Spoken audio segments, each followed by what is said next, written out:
Is there life out there? It's much faster. Let's get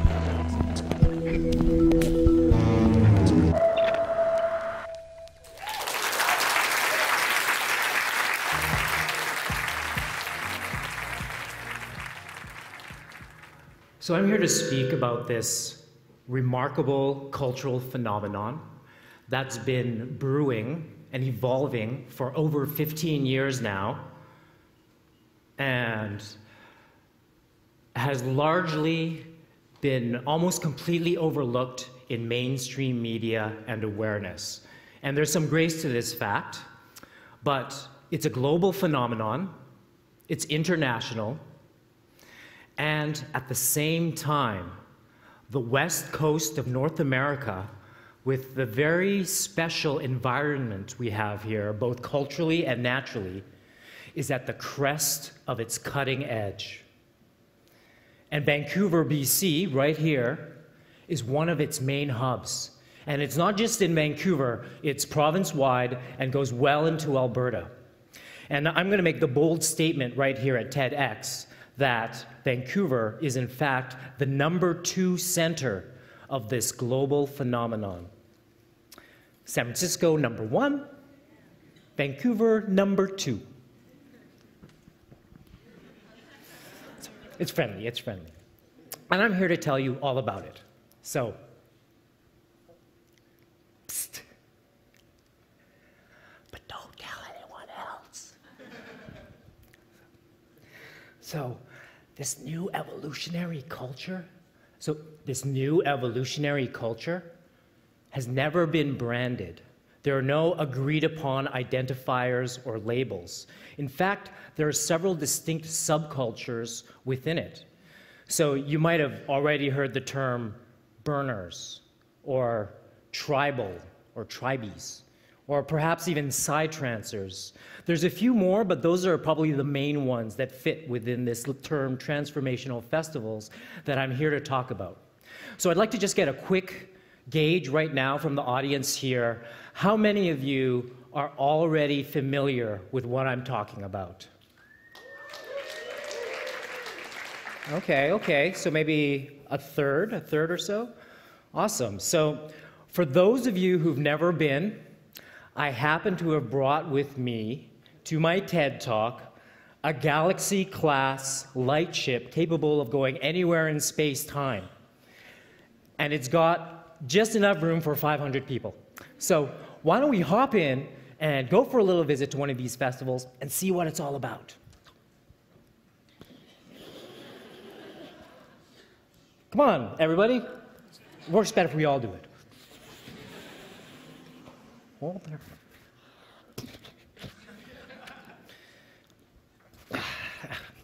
Well, here we are, and the first thing you'll notice is that we're outdoors in nature. And you can choose your own adventure for this one. It might be in the forest, or the desert, or a beach, and it's probably in the summer, so use your imagination. So the next thing you notice is that we're not alone out here. There are other humans gathered for the same purposes. And as we walk around and we see the clusters of humans camped here and there, it kind of feels like a village. But we don't have a lot of time, so let's not linger at home camp. Let's go in and see what's going on. So the first thing we notice at these festivals is that the central features are built around music stages and dance floors, and that the prevalent type of music is electronic dance music. And we'll talk a little bit more later about why this particular type of music is important in this alchemy of ingredients. But looks kind of like fun, doesn't it? Too bad we don't have time to stay. Well, maybe for 10 seconds or so. All right, well, let's go.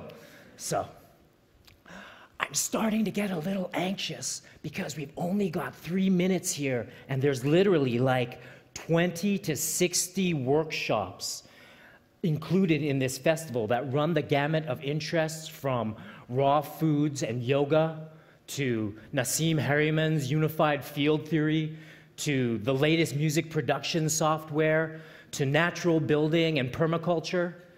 And I want to go to all of them. oh my God, is that visionary art master Alex Gray giving a free workshop in the middle of the desert?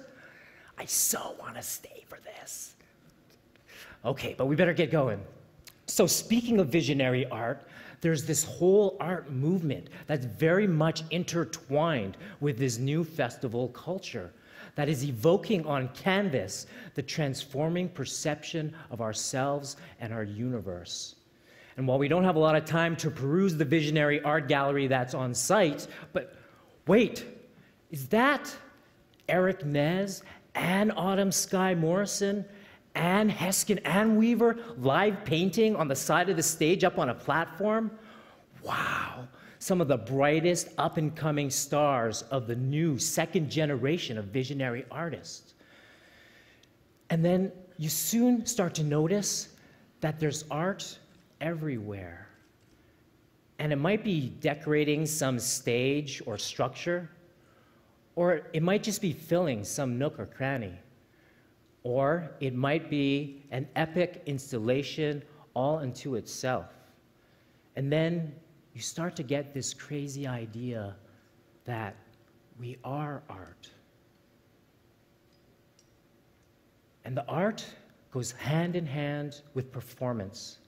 And many touch on mythic themes, the so-called prayer performances. And a good portion of them feature fire.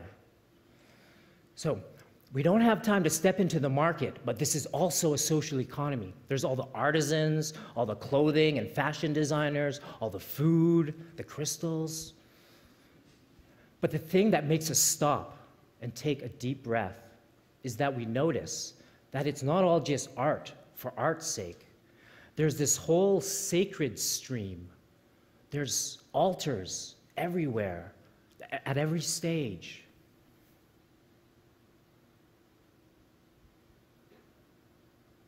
Sometimes there's even full-on temples. And there's people gathered, holding sacred space in circles and ceremonies, not under the flag of one religion or spiritual stream, but something more direct and unmediated.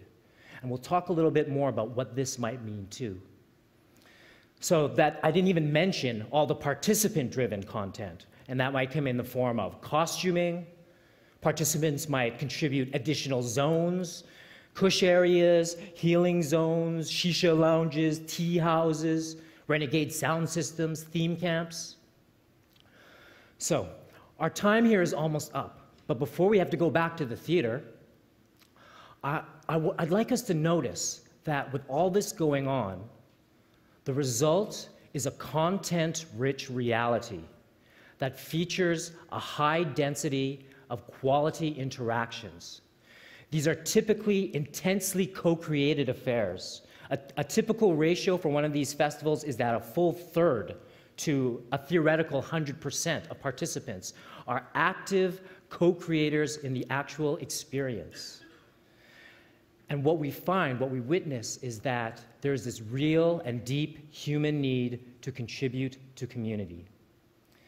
So these festivals are the convergence points for many forms of cutting-edge content. They are the confluence points for cultural creatives, the tribal trading routes of our modern day. They are playing a significant role in the lives of hundreds of thousands of people, achieving transformation through inspiration by stoking us to take it to the next level, with little expended on resistance and all on creating the world now as dreamed up for this very moment.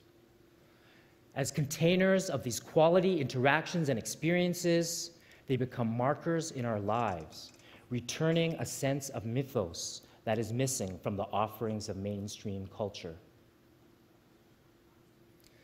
Beloved, Earth Dance, the Oracle gatherings, Symbiosis, Lightning in a Bottle, Entheos, Intention, Burning Man, Photosynthesis, Mystic Garden Party, Emergency, Fairy Worlds. The list goes on. So let's hop back into the light ship, get back to the theater, and I can tell you how all this came to be and what it might signify. faster on the way back. Okay, well, we're back. Something I've witnessed throughout my life, been fascinated, even compelled by, has been the power of music, which we typically classify as entertainment, as leisure activity in our society.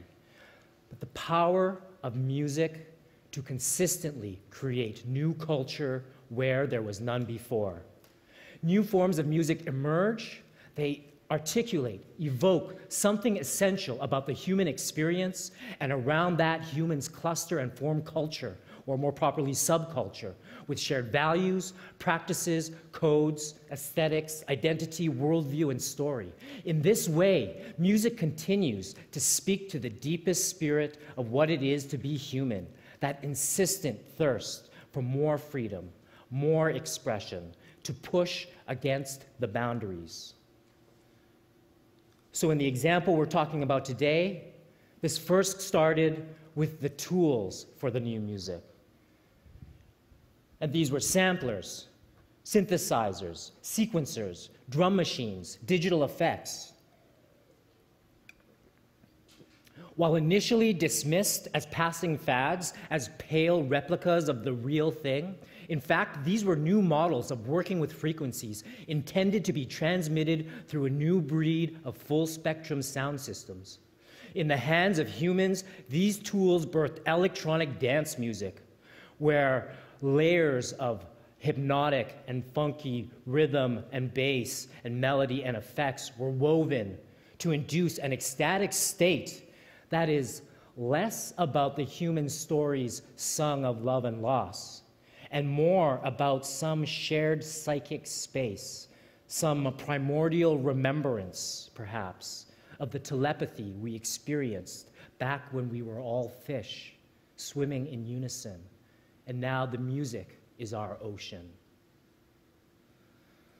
So, for the post-war generations, it was rock and roll that burst forth with spontaneous wildness and possibility and broke the chokehold of Puritan Protestant paradigm on Western culture.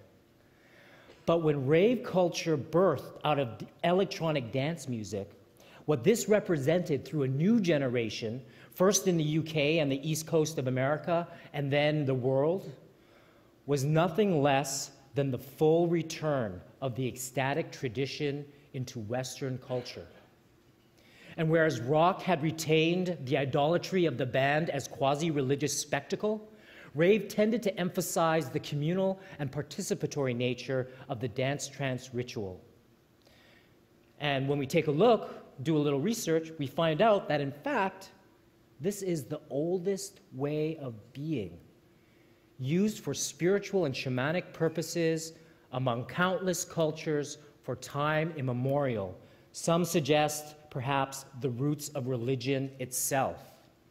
An ethnographic study conducted in 1962 found that 92% of small-scale societies encouraged some kind of ecstatic trance, most often through prolonged dancing or chanting. So, rave comes to the West Coast in the 90s, where it meets these already existing progressive currents and this strong outdoors natural tradition. And whereas glimmers of the new evolutionary culture had been present in rave since its very beginnings, wherever the culture was confined to the nightclubs and the warehouses, it was never really able to escape that mesh of all our crazy human neuroses bouncing off each other. But in the outdoor experience of dancing all night into the dawn, there is contained and inherently grounded, I believe, inherently spiritual experience. The Moon Tribe of Los Angeles were among the first, driving deep into the majestic Mojave Desert for their legendary free full moon parties. Here in BC, we were tribal harmonics, and we brought this idea into the forests, into the power of the Idaho Valley with its river rushing down from the glaciers. Wiccan, pagan, New Age, and eco-feminist influences saw us intuitively timing our gatherings with the full moons, the solstices, honoring them with some kind of ritual, opening circles, closing circles. In this way, there was a realignment with natural and cosmic cycles, a tuning in with the mother, a reconnection and restoring of a relationship full of honor. In this authentically modern way, as urban technological humans, we had stumbled back upon the most ancient of tribal rituals. So, tribal dance culture, this was the first meme. And tribal, for all the connotations and contexts which make its usage problematic, is in many ways accurate to the spirit of the experience. We gathered as a tribe. We danced through the darkness. We danced through our process, our pain, and our love. And as the dawn came up, and we were still dancing among the ancient trees, watching the waterfalls springing off the mountain peaks, we realized that, yes, it's good to be alive. It's good to be human, whatever you've experienced, with all our feelings and form. And what is notable about these gatherings is that they supported spontaneous episodes of healing catharsis. And this is still evident today, but literally, back in the day, every party, there would be someone or two curled up, bawling, releasing their grief, being supported by friends or by strangers. And I was that person on a few occasions.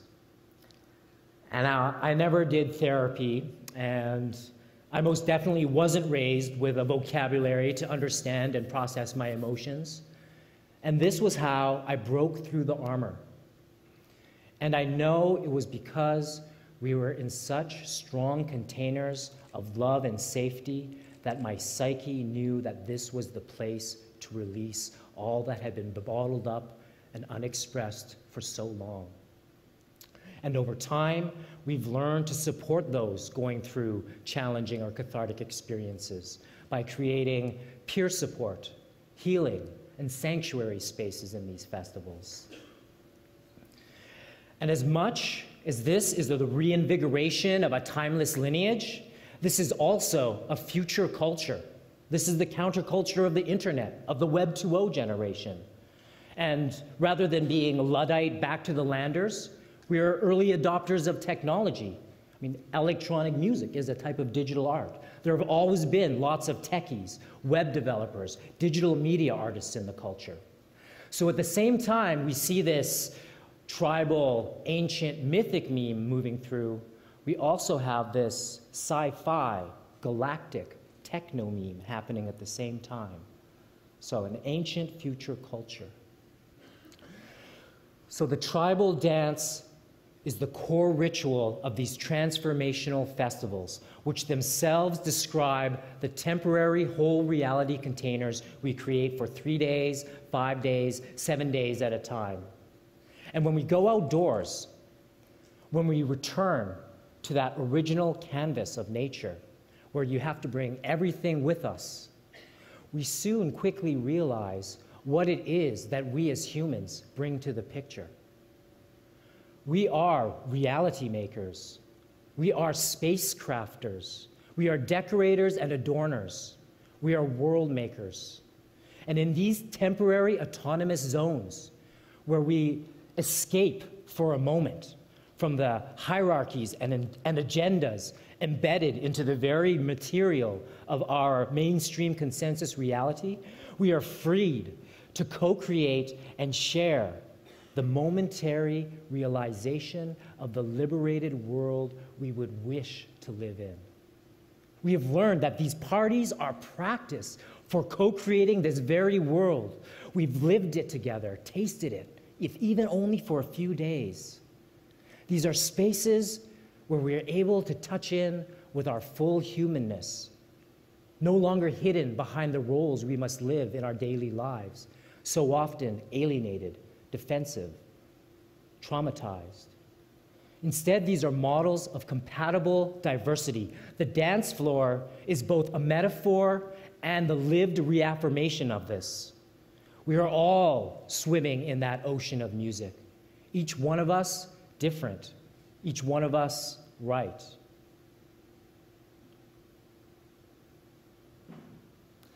And as we see the joy being expressed in others, we realize that it's safe to let our guards down and let that same joy which animates us come out. And this gives us the strength, the juice, to go back into our lives, into the struggles of living in this world, with our cores nurtured and restored. So no less profound is this emergence of a new type of spiritual culture in these festivals. A spiritual culture completely uninterested in charismatic leaders, dogmas, or doctrine, where ritual does not require that we surrender our autonomy as critical thinking individuals, but instead arises as the shared acknowledgement and honoring of our sacred experience together. Now, I was raised atheist without any kind of religious story, and this is how I came to nurture a direct connection with Spirit. In invoking the sacred together, Spirit answers and uplifts all of us. You can feel the joy sweeping through the assembled circle, the love being magnified, that exquisite, overflowing love that brings us to tears.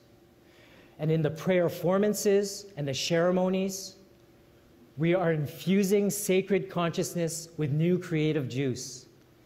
In a global culture, we are aware of the many faces and practices of worship, and strands of these practices and prayers are woven from many traditions as equal devotions to the divine. And I believe what we are witnessing in these festivals is the rejoining of something that has been split in Western culture since the 13th century, when the church finally outlawed dancing and ejected this and all other ecstatic expressions off the church grounds and into the commons, where it developed into the tradition of carnival. And I believe what we are witnessing with these new transformational festivals is nothing less than the rejoining of the sacred ritual and the secular festival. And I'm just going to leave you with a couple questions, in case anything that I've said has sparked something in you. And so these are the questions. What do these festivals have to offer these times of such intense change, both in terms of resiliency and pragmatic approaches? And what is brewing in these transformational festivals that is the antidote that speaks so deeply to what is missing in our modern, materialist, urban societies? And I thank you for your attention today.